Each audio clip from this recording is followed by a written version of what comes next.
Since 1989, Boston Public Schools have been divided into 3 zones. In 2007, newly appointed Superintendent Carol Johnson proposed increasing the districts from 3 to 5. Proponents of the plan said it would save the city millions in busing costs, but the plan was put on hold in August after parents complained that some neighborhoods would lose access to the top-ranking schools.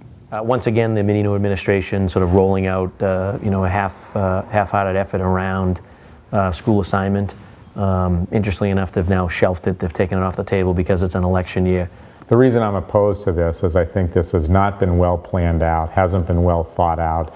It's been crammed down the throats of the parents here in Boston.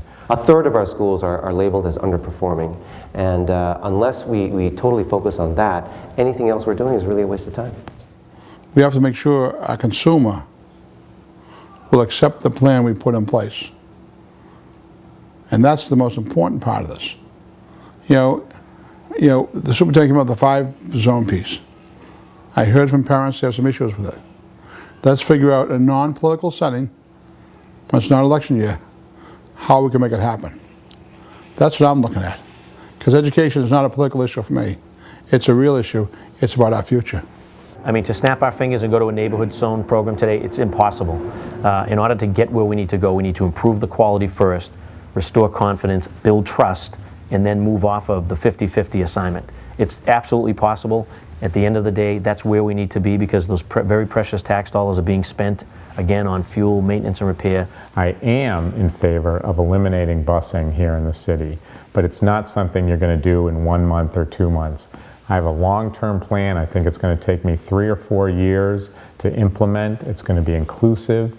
It's going to be, the 2 key points are going to be equity and trust.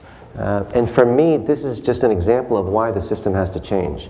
Because making this the priority of the schools, which was a priority primarily of the mayor, diverted energy and attention away from what really matters. You have to have quality schools. Just changing districts and lines is not going to make a difference. Parents want the ability to have choice and quality. All 4 candidates agree the plan should be put on hold. But with thousands of school children and millions of dollars hanging in the balance, this issue isn't going away anytime soon.